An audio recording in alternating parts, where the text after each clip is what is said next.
Pengadilan Tipikor Jakarta Pusat. Anda bisa melihat lewat juru kamera Kompas TV, Anggi Mendarwan, ini merupakan beberapa pendukung dari Sekjen PDI Perjuangan Hasto Kristianto yang bukan hanya ada di area luar saja, tapi juga tadi sempat masuk ke dalam ruang sidang dan memberikan ucapan semangat begitu ya kepada Hasto Kristianto. Tidak hanya itu, Bremana dan juga saudara, di tataran partai pun ini juga ada beberapa petinggi partai di tingkat DPP yang tadi saya lihat juga hadir di dalam ruang sidang, seperti misalnya ada Adiana Pitupulu, ada Deddy Sitorus, kemudian ada Jarod Saiful Hidayat, ini juga ikut hadir untuk memberikan dukungan. Tadi kita sudah bicara soal proses hukumnya, yang tentu kita perlu ketahui adalah soal politiknya. Karena lagi-lagi sebelum tadi meninggalkan Tipikor begitu, satu hal yang disampaikan oleh Hasto Kristianto adalah lawan karena ini merupakan politisasi hukum begitu. Kita akan berbincang dengan juru bicara PDI Perjuangan, Gus Romli. Selamat siang. Selamat siang. Gus, tadi dari keluar ruang sidang sampai dengan naik ke atas mobil begitu ya, diteriakan kata lawan. Sebetulnya bagaimana partai melihat ini dan apakah ada pesan khusus yang disampaikan oleh Ketua Umum Megawati Soekarno Putri terkait dengan proses persidangan hari ini? Iya, pertama Partai Demokrasi Indonesia Perjuangan dan Ibu Ketua Umum Megawati Soekarno Putri menegaskan bahwa partai memberikan dukungan yang penuh kepada Sekjen PDI Perjuangan Mas Hasto Kristianto untuk menghadapi proses hukum yang pada kali ini adalah proses persidangan. Itu. Dan karena itu ditunjukkan dengan kehadiran beberapa ketua DPP yang tadi sudah hadir di sini. Kemudian juga secara khusus kemarin juga ada pertemuan antara Ibu Ketua Umum dengan anggota DPR RI dari Komisi 3. Tentu saja tidak hanya mencermati kasus hukum yang menimpa pada Sekjen PDI Perjuangan, tapi kasus hukum secara umum ya. Sekarang kan lagi persoalan-persoalan korupsi lagi dibongkar-bongkar.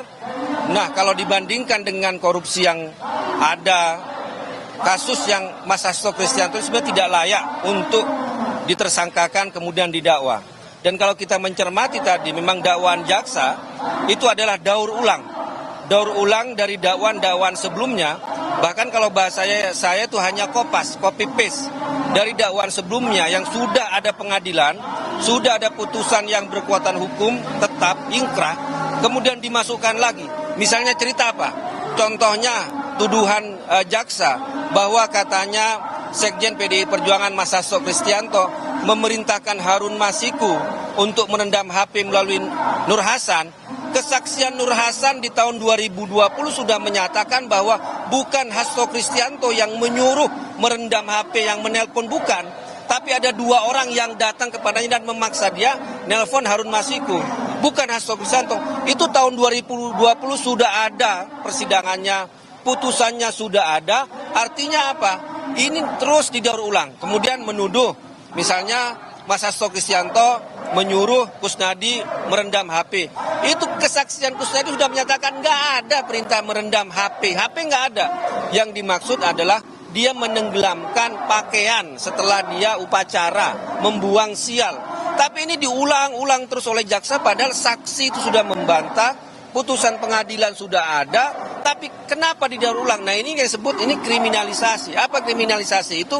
Ini kasusnya tidak ada, kemudian didaur ulang, sehingga inilah yang menjadi persoalan yang disebut dengan kriminalisasi terhadap Sekjen PDI Perjuangan. Gitu.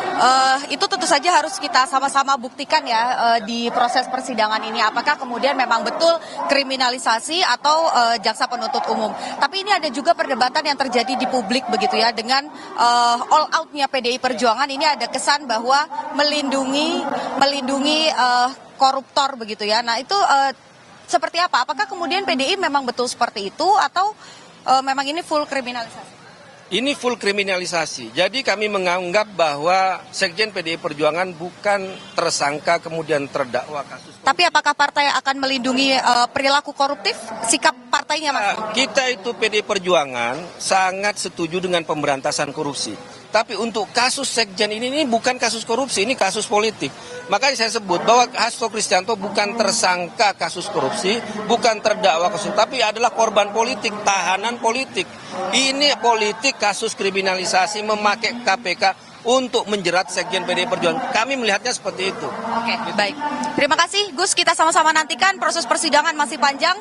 Tentu saja kalau ada klaim kriminalisasi harus bisa membuktikan di ruang sidang, begitupun juga dengan jaksa penuntut umum nantinya.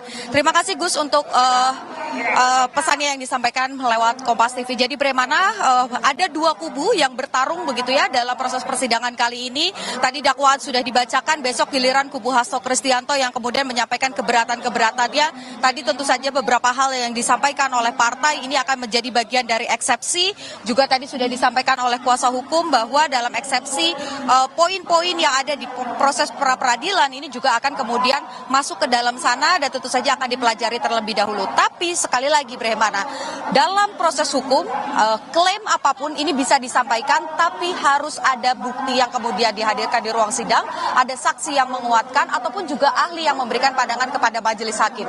Bagaimana keputusannya, apa yang sebetulnya terjadi, keadilan mana yang akan dihadirkan, ini dikembalikan kepada majelis hakim untuk memutuskan secara independen begitu ya, dan juga tanpa tekanan apapun untuk memberi tahu kepada publik apa yang sebetulnya terjadi. Benarkah Hasto Kristianto melakukan obstruction of justice dan juga suap, atau ini hanya sebatas kriminalisasi? Kembali ke Anda, Bremana. Baik, terima kasih Putu Trisnanda dan juga juru kamera Adi Meidarwan telah melaporkan langsung dari PN Tipikor Jakarta Pusat. Selamat bertugas kembali.